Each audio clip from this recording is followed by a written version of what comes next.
अगर आप कोई भी बुक पढ़ोगे या कोई वीडियो देखोगे यूट्यूब पर या कहीं पर भी, किसी की बातें सुनोगे, अपने घर में भी अपने पेरेंट्स की बातें सुनोगे, तो सक्सेस के बारे में हर कोई बात करता है कि वो सक्सेसफुल हो गया, वो हो गया, तुम हो जाओगे, नेगेटिव मत सोचो, फेलियर के बारे में मत सोचो। तो everybody is talking only about success and completely neglecting the other part which is much bigger than the probability of success, that is failure. यानी कोई भी इंसान अगर कुछ नया ट्राई करने की कोशिश करेगा या किसी भी कॉम्पिटिटिव फील्ड में जाएगा, वहां पे सक्सेस के चांसेस ज्यादा है या फेलियर के? अभी आपने बोला कि फेल होने की पॉसिबिलिटी ज्यादा है, तो एक्चुअल में जो आप कर रहे हो वो कर रहे हो सक्सेसफुल होने के लिए, लेकिन होगा क्या रियलिटी में? फेलियर। जैसे एक लॉटरी की टिकट आप खरीद रहे हो कि आपकी लॉटरी लगेगी, लेकिन एक्चुअल में क्या होने वाला है? नहीं लगेगी, शायद लग जाए। तो शायद सक्सेस मिल जाए, एक्चुअल में मिलने के चांसेस बहुत कम है। इस तरह से अगर हम पहले समझ पाएं किसी भी काम को करने से पहले कि इसकी वजह से जो एक्चुअल में होने वाला है, बेस्ड अपॉन पॉसिबिलिटी, प्रोबेबिलिटी, वो क्या है और उसको मैनेज कैसे करना है, and is it going to be a good failure और अ बैड फेलियर, तो इसको कहेंगे smart way of working in life. यानी क्या? आपने बेस्ट के सिनेरियो को भी देख लिया और वर्स्ट के सिनेरियो को भी देख लिया और दोनों की प्लानिंग कर ली और फिर आप एक्ट कर रहे हो। अब क्या दिक्कत है? बट आपने बेस्ट के सिनेरियो को तो देख लिया, वर्स्ट केस के बारे में आप सोच ही नहीं रहे हो, उसकी कोई प्लानिंग ही नहीं है, जबकि उसकी होने की पॉसिबिलिटी बहुत ज्यादा है, तो फंसोगे। तो अब सवाल यह उठता है कि कैसे हम ये समझे कि जो हम काम कर रहे हैं इसकी वजह से जो फेलियर होने वाला है वो अच्छा होगा या बुरा होगा, कैसे इस फर्क को करें? लगाओ दिमाग। टू अंडरस्टैंड कि आपका जो फेलियर है वो गुड है या बैड है, you have to first understand yourself. You have to give your time to yourself to understand कि वेयर यू लैक्स, कि आपको फेलियर हो सकता है। If you understand that where you lacks ना, देन अगर failure होगा you will work on it and again then you make a different plan for yourself. अभी आपने कहा कि अगर फेलियर हो गया तो, इसका उल्टा कर दो, अगर सक्सेस हो गया तो। आप देख रहे हो हमारी थिंकिंग में फ्लॉ क्या है? अभी भी मेरे इतना बोलने के बाद भी हम इस बात को एक्सेप्ट करने को तैयार नहीं है कि जो हम काम कर रहे हैं उसमें फेल होने के चांसेस बहुत ज्यादा हैं, सक्सेसफुल होने के बहुत कम है। तो हमें बोलना क्या चाहिए लाइफ में कि अगर ये एक्सपेरिमेंट सक्सेसफुल हो गया तो, फेल हो गया तो नहीं, क्योंकि 99% चांस है ये फेल ही होगा। ये बहुत सटल पॉइंट है अगर इसको आप देख पा रहे हो तो, कि जो भी आप करने वाले हो जहां पे कि बहुत कंपटीशन है, यानी कि और भी लोग हैं जो आपसे बेटर हैं या आपके टक्कर के हैं, एक तरह की रेस है जहां पर आप भाग रहे हो और आपसे तेज भागने वाले भी हैं, तो ऐसी रेस में जहां पे लाखों लोग भाग रहे हैं, आपके जीतने की पॉसिबिलिटी बहुत कम है, हारने की बहुत ज्यादा है। ऐसे ही अगर कोई ऐसा काम आप कर रहे हो अपने बेस पर, वो चाहे कुछ भी हो, चाहे वो यूट्यूब पर आप एक चैनल बना करके अपना कुछ करने की कोशिश कर रहे हो क्योंकि लाखों लोग कोशिश कर रहे हैं, या फिर अपना कोई बिजनेस करने की कोशिश कर रहे हो, कुछ भी कर रहे हो, हर जगह पर सक्सेसफुल होने की पॉसिबिलिटी बहुत कम है, फेल होने की बहुत ज्यादा है। तो हम ये क्यों नहीं बोलते कि अगर मैं सक्सेस हो गया तो, नहीं तो फेलियर, जिसके बाद में मुझे ये करना है। ये एग्जैक्ट उसका ऑपोजिट है जैसे हम एक्ट करते हैं या जिस तरह की बातें हमारे आसपास में होती हैं, या जो और सो कॉल्ड मोटिवेशनल स्पीकर्स हैं वो जिस तरीके से बात करते हैं, तू कर सकता है, तू ये, तू वो, ठीक है, वो सब अपनी जगह पर सही है एक लेवल पर। जब आप पूरी तरह से टूट चुके हो, फेलियर हो गया है, हिम्मत हार रहे हो, उस वक्त आपको उठाने के लिए उस सब की जरूरत है। यानी कि मोटिवेशन फेलियर से पहले हेल्प नहीं करता है, फेलियर के बाद हेल्प करता है। देखो लाइफ में ना हर चीज जरूरी है, बट हम क्या गलती करते हैं, हम कोशिश ये करते हैं कि लाइफ में एक चीज को हर जगह फिट कर दें। ऐसा नहीं होता है। पहले कुल्ली कामली आराम से बैठ करके बिना किसी एक्साइटमेंट के समझना होता है कि मुझे क्या करना है, क्या नहीं करना है, यानी एक डिसीजन लेना है। वहां पे किसी मोटिवेशन की कोई जरूरत नहीं है, बल्कि अगर कोई आपको बहुत मोटिवेट कर रहा है तो पक्का है कि उसका कोई मोटिव है उसके पीछे, जिसमें आपका कोई बेनिफिट नहीं है, उसका है। तो वहां पे मोटिवेट नहीं होना समझदारी है, हर जगह मोटिवेट होना समझदारी नहीं है। तो आप ध्यान से समझो मैं क्या कह रहा हूं, कि अगर अपनी थिंकिंग में आप एक फ्लॉ को देखोगे, यहां पे अभी जैसे इन्होंने जो कहा, मैं उसी बात को थोड़ा सा आगे एक्सटेंड करता हूं कि अगर फेल हो गए तो, इसका उल्टा होना चाहिए। जैसे एक साइंटिस्ट बोलता है कि अगर मेरा ये एक्सपेरिमेंट सक्सेसफुल हो गया तो, क्योंकि उसको पता है कि 1000 बार तो फेल होना ही है, तो फेलियर के लिए तैयार है। बट हम लोग फेलियर के लिए तैयार ही नहीं है। फेलियर के बारे में बात करने से भी हमको डर लगता है, हमको, हमारे घर वालों को, आसपास में लोगों को। कोई बैकअप प्लान ही नहीं होता है बहुत लोगों के पास। तो क्या ये सही तरीका है लाइफ में आगे बढ़ने का? नहीं ना। तो तरीका क्या होना चाहिए? इसको उल्टा कर दो कि अगर मैं फेल हो गया तो नहीं, अगर मैं सक्सेसफुल हो गया तो ये हो सकता है। बट उसको सोच करके ज्यादा खुश नहीं होना है, क्योंकि वो होने की पॉसिबिलिटी बहुत कम है। तो वहां पे एक्साइटेड नहीं होना है। तैयारी किसकी करनी है? फेलियर की, कि अगर नहीं हुआ तो मैं क्या करूंगा। That must be very clear.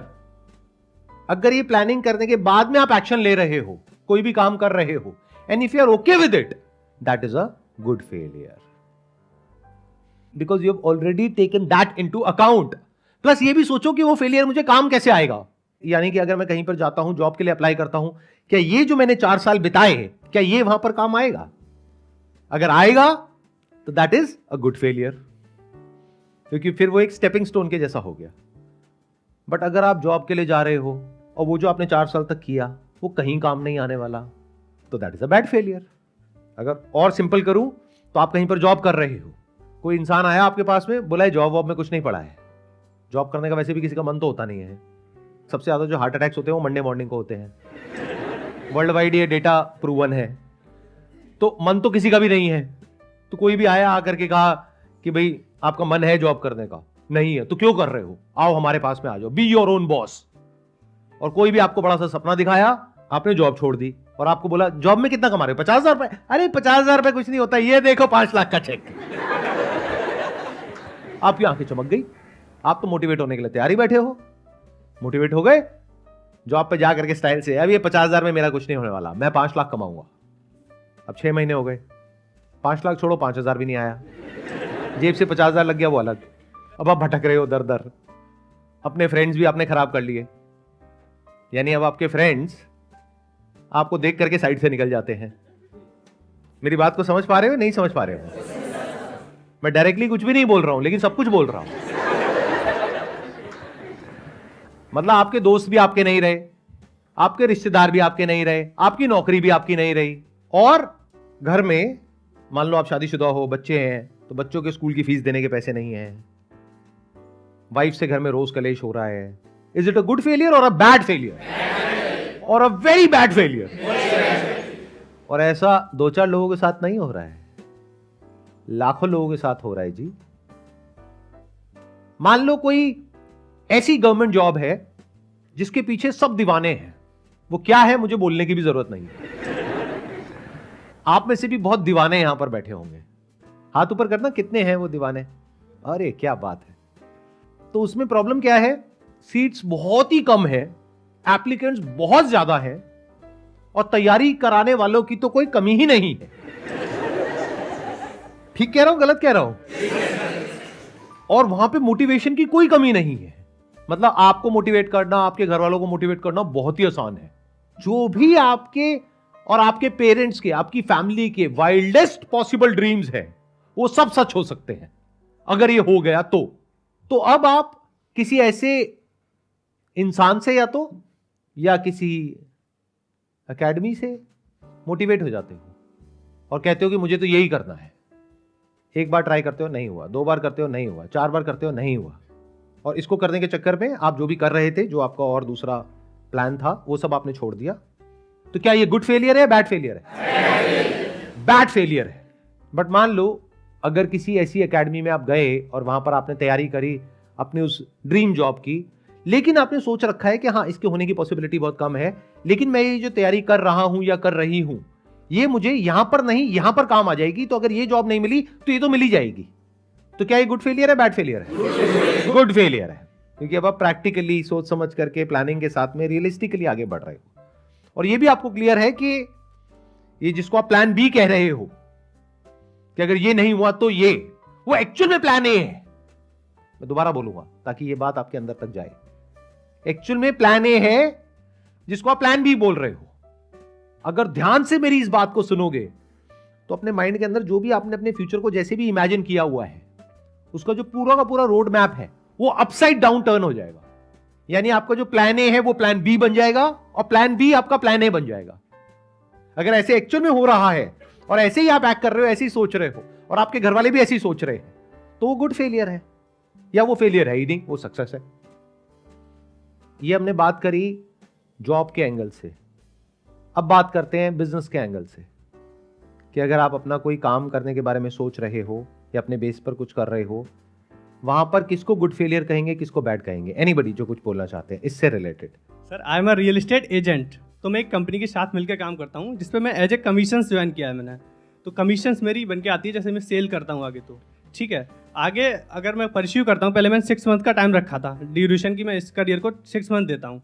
अब मुझे लगता है कि मैं इसमें जो टाइम पीरियड है वो 1 साल मैंने अपना कर दिया कि इसमें 1 साल देता हूँ अपना टाइम पीरियड, जिससे कि अगर मैं फेल भी होता हूँ ना सर, तो मेरा जो फेलियर है वो गुड फेलियर होगा, क्योंकि मुझे अच्छी खासी नॉलेज होगी प्रॉपर्टी की, जिससे मैं अगर दूसरे फील्ड में जाता हूँ कहीं से पैसा तो बनाऊंगा ना, इस फील्ड से नहीं बनाऊंगा तो कहीं और से बनाऊंगा। लेकिन वेल्थ क्रिएट करने के लिए रियल एस्टेट एक अच्छी इंडस्ट्री है। और इसमें जो आपको फाइनेंशियल लॉस होगा अगले 1 साल में, वो कितना है? फाइनेंशियल लॉस सर है ही नहीं, कंपनी मुझे सपोर्ट करती है, 5,000 रुपये चलाने के लिए देते हैं। तो कोई रिस्क नहीं है, risk zero sir, financial risk कोई नहीं है, zero sir, risk zero. This is a perfect example of a good failure, क्योंकि इनको बहुत कुछ सीखने को मिलेगा और इन्होंने पहले से ही सब कुछ सोच रखा है। तो ये जो कर रहे हैं उसका लॉन्ग टर्म में इनको बेनिफिट ही होने वाला है। इनफैक्ट शॉर्ट टर्म में भी कोई नुकसान नहीं है। जो ये सोच रहे हैं अगर वो नहीं भी होता, यानी कि अगर बहुत ज्यादा आप डील्स नहीं क्रैक कर पाते, आपको बहुत ज्यादा कमीशंस नहीं मिलती, जैसा कि आप सोच रहे होंगे कि ऐसा हो जाएगा वैसा हो जाएगा, वैसा नहीं भी होता तब भी कोई बुराई नहीं है, राइट? और वैसा हो गया तो बहुत ही बढ़िया है। और बताइए कौन है जो कुछ बोलना चाहते हैं? नमस्ते। नमस्ते जी। सर आपने जैसा कि बोला मैं यूपीएससी एस्पायरेंट हूँ, वो ड्रीम जॉब। लेकिन मैं तो यूपीएससी की बात नहीं कर रहा था, मतलब आपने यूपीएससी क्यों समझा? वो सर सबसे ज़्यादा उसी की वही ड्रीम जॉब है ना। अच्छा, तो फिर वही होगा। हाँ यस ठीक सर। नहीं, ठीक। तो मेरा सवाल सर ये था कि सर आपने जैसे कि बोला कि प्लान ए और प्लान बी दोनों होना चाहिए। तो सर जैसे कि आपने बोला कि प्लान जो बी होता है वो एक्चुअली हमारा प्लान ए होता है। तो सर अभी मेरा प्लान ए यूपीएससी है और प्लान बी है मेरा स्टेट पीसीएस, लेकिन सर दोनों में चांसेस जो आपने बोला वो 1% होता है। तो प्लान सी क्रिएट करो क्योंकि दोनों ही जगह पे 99% चांसेस है कि नहीं होगा, यानी कि फेलियर होगा। अभी Yes. सुनने में थोड़ा कड़वा भी लगेगा, बुरा भी लगेगा, सर डिमोटिवेशन बट लगने दो, क्योंकि अभी लग जाए बेटर है बजाय कि 5 साल बाद बुरा लगे। मतलब फॉर एग्जाम्पल आप एक रेस को लेकर के बहुत इमोशनल हो, कहते हो कि अगर मैं इस रेस को नहीं जीती तो मेरा सपना टूट जाएगा। वहां पर वो पोडियम है 1 2 3, मुझे या तो 1 पे आना है, 2 पे आना है, 3 पे आना है, नहीं तो मैं पूरी तरह से टूट जाऊंगी, मैं खत्म हो जाऊंगी, मेरे पेरेंट्स की सारी उम्मीदें टूट जाएंगी, पता नहीं मैं अपने घर में कैसे किसको फेस करूंगी। इससे उस रेस के आउटकम पे कोई फर्क नहीं पड़ता है, बल्कि पड़ता भी है तो बुरा ही पड़ता है, क्योंकि अब आप इतना डर जाओगे एग्जामिनेशन के टाइम पे because of this over obsession with this goal, कि आपके अंदर इतना डर आ जाएगा कि जब आप वहां पे जाओगे तो आपके हाथ कांप रहे होंगे लिखते वक्त, जाने से पहले आपकी हार्ट बीट तेज हो जाएगी। जबकि जिस तरह से मैं बता रहा हूं अगर उस तरीके से करोगे तो आप मजे से जाओगे, क्योंकि आपको पता है कि होना तो वैसे भी नहीं है।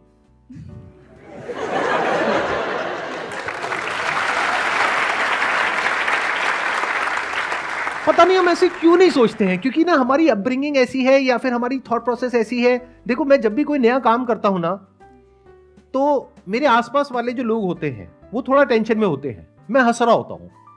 वो कहते हैं सर आप बहुत अजीब हो, मतलब इतना बड़ा रिस्क ले रहे हो और आप हंस रहे हो। मैंने कहा मुझे पता है वैसे भी कुछ होना तो है नहीं, क्योंकि 90% है कि फेल ही होगा। फिर वो कहते हैं कि सर जब आपको पता है कि 90% चांसेस है कि ये जो आप नया काम करने वाले हो ये फेल ही होगा, तो कर क्यों रहे हो? मैंने कहा लेकिन 10% चांसेस है सक्सेसफुल होने के। अब वो 10 में से एक कौन सा काम होगा वो ना मुझे पता है, ना तुझे पता है, ना तेरे बाप को पता है। तो जब तक मैं 10 करूंगा नहीं, उसमें से 9 फेल नहीं होंगे, तब तक वो एक सक्सेस तक मैं नहीं पहुंच पाऊंगा। बिल्कुल ऐसा है, इमेजिन करो कि एक डाइस है, उसके ऊपर 10 नंबर है, तो डाइस फेंक रहे हो, जैसे आपने बचपन में लूडो खेला होगा, अभी भी खेलते होगे, तो पता नहीं होता ना कौन सा नंबर आने वाला है। तो 10 में से एक नंबर आएगा या नहीं ये कहना नेक्स्ट टू इम्पॉसिबल है। तो मैं बिल्कुल इस तरीके से देखता हूं लाइफ को। इसलिए आज से 5 साल पहले, 10 साल पहले मैं जिस लेवल पर था उससे आज बहुत आगे वाले लेवल पर हूं, और आने वाले 10 साल बाद और आगे लेवल पर होऊंगा, क्योंकि मैं सक्सेस को समझ चुका हूं। सक्सेस का जो सबसे बड़ा सीक्रेट है वो क्या है? फेलियर को एम्ब्रेस करना, फेलियर को मैनेज करना, सक्सेस को नहीं। सक्सेस तो अपने आप आती है, based upon a lot of factors. मतलब आपका यूपीएससी क्रैक होगा या नहीं होगा, that depends upon a lot of factors. उसमें बहुत सारी स्टेजेस हैं, तो that depends upon a lot of factors. लेकिन फेलियर पूरी तरीके से आपके हाथ में है, सक्सेस आपके हाथ में नहीं है।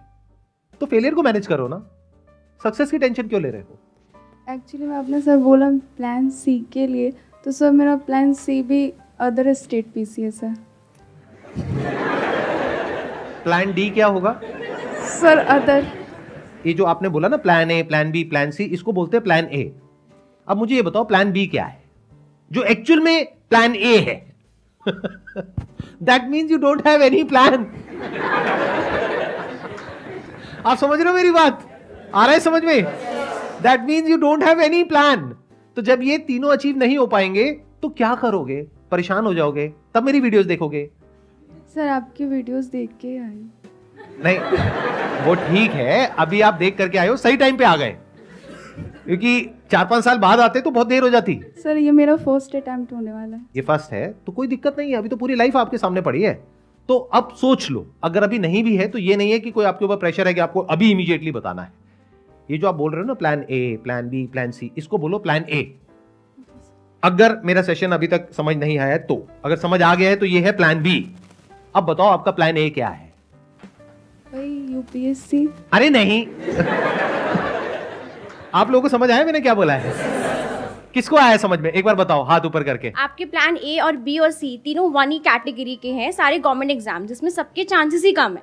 तो इसलिए उन्होंने फर्स्ट कैटेगराइज कर दिया कि वो आपका प्लान ए है जो कि आपने सोच रखा है। But according to his session, जो आपने प्लान ए सोचा हुआ है सक्सेसफुल होने का, वो एक्चुअली प्लान बी है।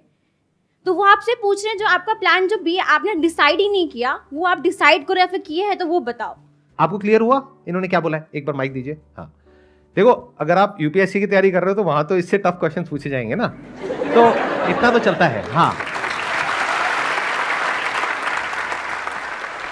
तो अब आप बताओ आपको क्या समझ आया? अगर मेरा नहीं होता यूपीएससी या स्टेट पीसीएस तो उसके अरे वो तो नहीं होगा, मैं कुछ और कह रहा हूँ। एक मिनट, आप नहीं सुन रहे मेरी बात। सर आप मुझे डीमोटिवेट कर रहे हो। अरे मैं डीमोटिवेट ही कर रहा हूँ आपको, आप बिल्कुल सही कह रहे हो।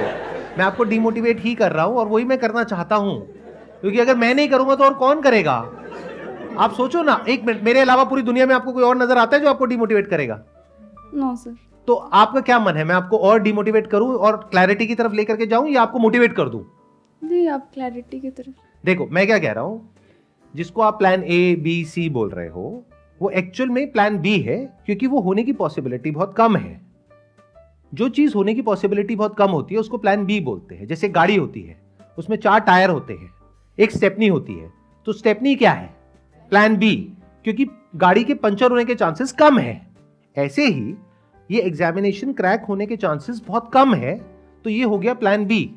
अब आप बताओ आपको क्या समझ आया मेरे इन बातों से? सर बातों से समझ में आया कि प्लान ए प्लान करना चाहिए, मतलब करना पड़ेगा। सर मैंने कर लिया। कर लिया? Let's give big round of applause for her. बताओ प्लान ए क्या है? शादी।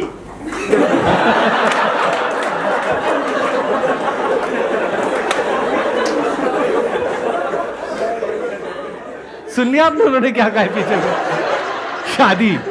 ओ बदतमीजो, चुप रहो। हाँ एक मिनट इनको बोलने दो। हाँ प्लीज सर बताइए। UPSC coaching. UPSC coaching? Yes sir.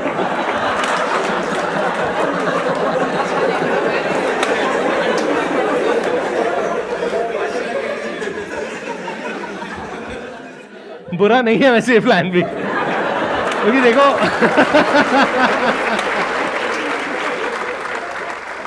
हंस रहे हैं सब लोग, बट ये आइडिया बुरा नहीं है, क्योंकि देखो लोगों को कितना मर्जी समझा लो, यस सर। लोगों को समझ तो आने वाला है नहीं, किसी को नहीं आता। किसी को समझ नहीं आएगा, ठीक है। और मुझे ये भी जनता अभी कभी नहीं कम होने वाली है ही नहीं, ये बढ़ने वाली है। हाँ यस आज अगर 5-10 लाख हैं तो आने वाले टाइम में 20 लाख हो जाएंगे, 25 लाख हो जाएंगे, यस सर। तो ये बढ़ने ही वाले हैं। तो ये जो आपने सोचा है ये बहुत अच्छा सोचा है, ये बुरा नहीं है। सर वो जैसे कि अभी जो प्रिपरेशन चल रही है, थोड़ा सा मोटिवेशन भी चाहिए। थोड़ा सा मोटिवेशन भी चाहिए। यूपीएससी की कोचिंग में बहुत पैसा है।